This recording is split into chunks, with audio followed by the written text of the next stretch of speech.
Hey, what's going on, y'all? This is J Marie Booklist, and today I'm coming to talk to you about things that we do as health unit coordinators.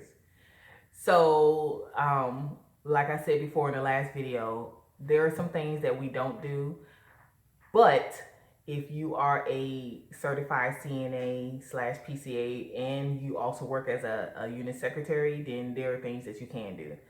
But this is a list of things that we do. Like, this is our job description. This is what is expected of us. And the number one thing is to enter written orders. You know, if a doctor write orders on a piece of paper, they still do that. Some places they still do it because the medical field is just, some are quick to adopt to new changes and others are just not. So one of the things that we always do is we do written orders. We put the written orders in. So if you see any orders and on a piece of paper, it is considered a written order, and we enter it. Now, there are times, it depends on what kind of system you have, where you can have a written order, but it's in the computer. So there's a space, like where I work, there's a space where you can put a message to the nurse. And you know, we, even though it was to the nurse, we still looked at it because there were some things that we could do. So, like, say the patient went and had a procedure and then they came back and the doctor wrote a message, you know, resume diet to, you know, resume to previous diet, or NPO, whatever. We can put that in because that is an order. That is a written order. The nurse does not have to do that. We could do that. So that's what we would do. So even though, but now, you know, sometimes they had, you know, give whatever milligrams, whatever. Okay, we couldn't do that because that's medication. We don't put in medications. We don't do that. But the diet order, we can do that. And, you know, other things, or keep head of the bed at whatever degrees, we can do that. We can put that actual order in the computer. It was written as a message, but we could put it as an actual order. So that's something that we do. We call in consults. That's like the second most important thing. We call in consults. You know, you have a lot of, I think I made a video about that, calling in consults. And look, that's our responsibility. I don't care if the consult was put in 4 years ago and no one called it in, and no one, they gonna come to you. Okay, now this is 4 years ago. They gonna come to you and say you need to call this order in. Okay, now anybody can call in the consult. The nurse can call it in. The charge nurse can call it in. They gonna come to you. You need to call in this consult. It was 4 years ago. You need to call it in. Okay, and so I mean, that's just one of the things that's expected from us, to call in a consult and to document it and things like that. That is our responsibility, and so that's something we need to do. The third thing, I think a lot of hospitals think this is the most important thing, and that's to answer the phone. That's not the most important thing, but a lot of it think that's all we do is answer the phone.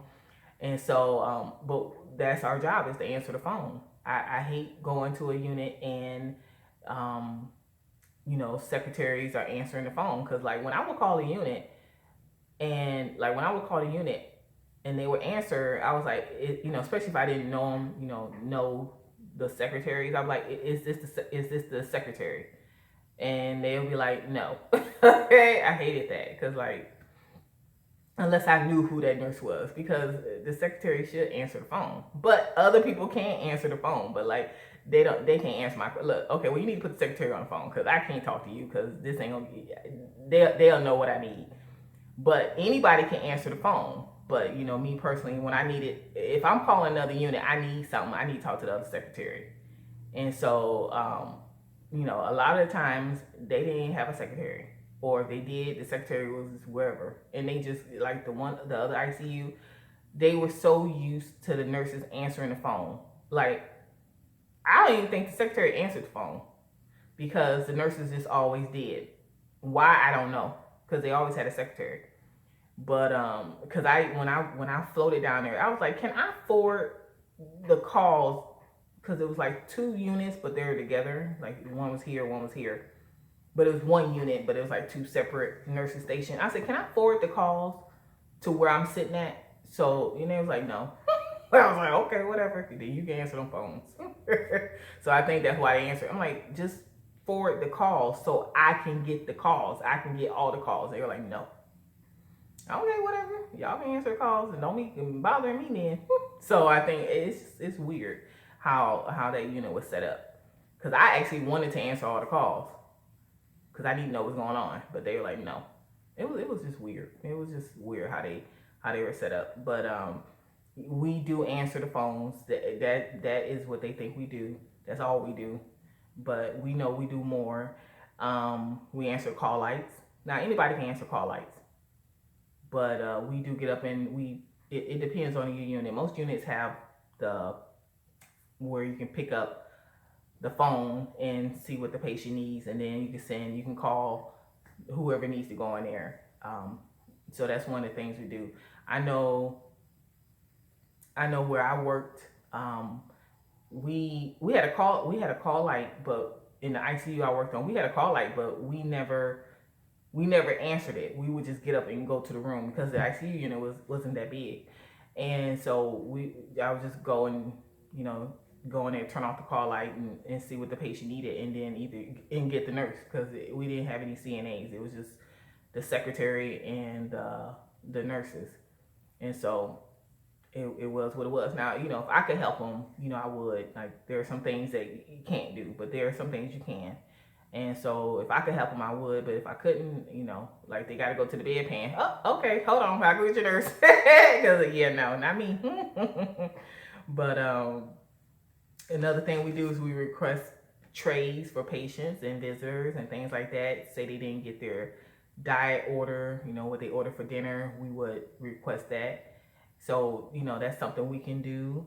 We can also put in, a request for repairs. If we see something that need to be fixed, we can put that order in. And we can direct visitors, we're the face. We're the first ones they see when they come to the unit. So we direct visitors on where they need to go. And of course, that's not all of what we do. We do way more, but that's a good chunk. We multitask. We do a lot. I don't think it's a video long enough to tell you all the stuff that we do. So put in the comments, what else do we do? What did I leave out? Because I know I left I left a lot of stuff out. Put in below what I left out that we also do. And don't forget to like and subscribe to the channel. And you can also follow me on my blog. It's jmariebooklets.com. That's where I talk about being a health unit coordinator. And I'll talk to you later. Bye.